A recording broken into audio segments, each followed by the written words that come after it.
Hello guys, চলে এসেছি আর খেলার খবর চ্যানেলে বিগ আপডেট নিয়ে। তো চলো বন্ধুরা, খুব গুরুত্বপূর্ণ আপডেট নিয়ে চলে এসেছি। ফুল ভিডিওটা দেখতে থাকো, স্কিপ করবে না। স্কিপ করলে এই ভিডিওর মধ্যে অনেক কিছু মিস করবে। এবং এই খেলার খবর চ্যানেলে যারা নতুন আছে, অবশ্যই এই খেলার খবর খেলার খবর চ্যানেলটাকে সাবস্ক্রাইব করে পাশে থাকা বেল আইকন ঘন্টাটাকে ঢং করে বাজিয়ে দাও। বেশি বেশি লাইক এবং কমেন্ট করে দাও, যাতে মোটিভেট হয়ে তোমাদের এই খেলার খবর চ্যানেলে আমি ফার্স্ট আপডেট দিতে পারি।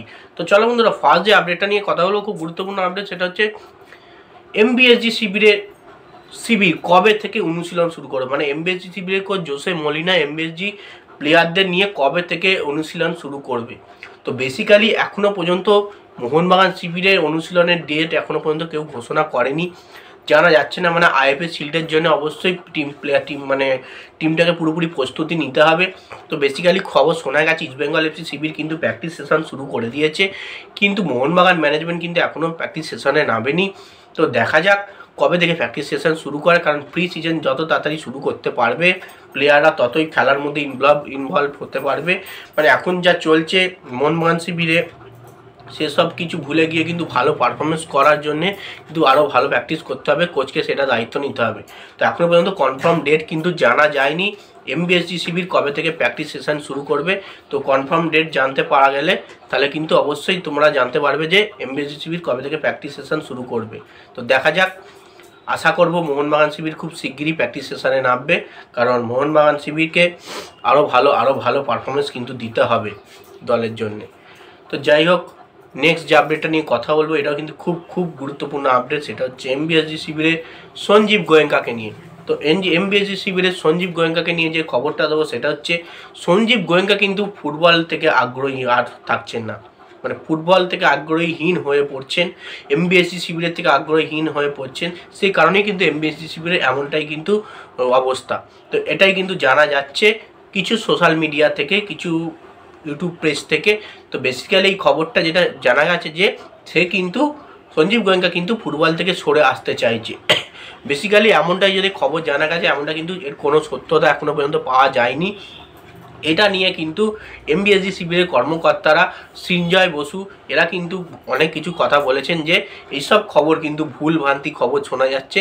কোনো রকমই কিন্তু সঞ্জীব গোয়েঙ্কা ফুটবল থেকে আগ্রহ উঠে যায়নি, এবং মোহনবাগান শিবির যে ইরানে খেলতে যায়নি, কারণ ইরানও কিন্তু খেলতে আসেনি এর আগে, এবং এর আগেও কিন্তু মোহনবাগান ইরানে খেলতে যায়নি।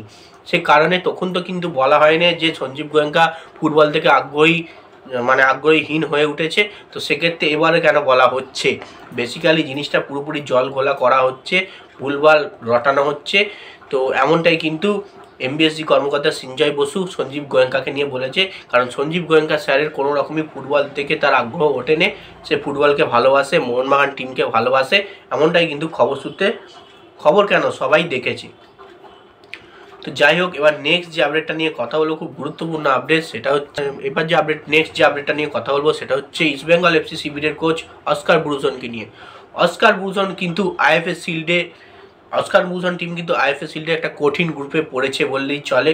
তো বেসিক্যালি ইস্টবেঙ্গল এফসি শিবিরের দুটো ম্যাচ আছে আইএফএ শিল্ডের, অসাধারণ পারফরমেন্স করতে হবে। তার জন্যই কিন্তু তারা তাড়াতাড়ি ফ্রি সেশন চালু করে দিয়েছে, এবং তারা যেটা খবর সূত্রে জানা যাচ্ছে তারা কিন্তু একটা কঠিন গ্রুপেই পড়েছে। তো তাদের গ্রুপ তারা কিন্তু ইস্টবেঙ্গলের যে ইনস্টাগ্রাম পেজ আছে সেখানে কিন্তু তারা ছেড়ে দিয়েছে। তোমরা সেখানে গিয়ে কিন্তু দেখতে পেয়ে যাবে, জানতে পেরে যাবে। তো সেখানে গিয়ে তোমরা দেখে নিও, এবং সেটা আমি ফার্স্ট থাম্বনেলে তোমাদের দিয়েছি, দেখে নাও, এবং হাইলাইটস মেরে দিয়েছি। তো দেখা যাক ইস্টবেঙ্গল এফসি শিবির এই আইএফএ শিল্ডে কেমন পারফরমেন্স করে। তো নেক্সট এবং লাস্ট আপডেট যেটা নিয়ে কথা বলবো, সেটা হচ্ছে ইন্ডিয়ান কোচ খালিদ জামিল কিন্তু তার নতুন পদক্ষেপ সে কিন্তু নিতে চলেছে। মোহনবাগান ইন্ডিয়া টিমের যে কোচ খালিদ জামিল, সে কিন্তু নতুন পদক্ষেপ নিচ্ছে। কারণ তাকে কিন্তু আরও ভালো পারফরমেন্স করাতে হবে। সে কিন্তু আরও অনেক নতুন প্লেয়ার্স কিন্তু দলে রেজিস্টার করাচ্ছে, মানে ডেকে নিচ্ছে। এবং যে সমস্ত প্লেয়ারদের কোনো রকমই কোনো দিনও ডাকা হয়নি ইন্ডিয়া টিমে, সে সমস্ত প্লেয়ারকে বাছাই করে কিন্তু সে দলে ডাকছে। যেহেতু মোহনবাগান শিবির থেকে অনেক প্লেয়ারই কিন্তু ইন্ডিয়া টিমে খেলতে আসছে না, দলকে তৈরি করতে হবে, সেই কারণে কিন্তু কিছু প্লেয়ার কিন্তু সে নিচ্ছে, এবং নতুন পদক্ষেপ নিচ্ছে যে দলটাকে আরও ভালো করে পারফরমেন্স করাবে, এবং তার সঙ্গে ইন্ডিয়াকে ভালো জায়গায় একটা নিয়ে যাবে, ভালো র্যাঙ্কিংয়ে নিয়ে যাবে। তো যাই হোক, দেখা যাক next time Khalid Jamil India টিমের হয়ে কতটা ভালো কাজ করতে পারে। তো যাই হোক বন্ধুরা, ভিডিওটা যেইটুকুই, ভিডিওটা যদি ভালো লেগে থাকে লাইক কমেন্ট শেয়ার সাবস্ক্রাইব করে পাশে থেকে চলো বন্ধুরা।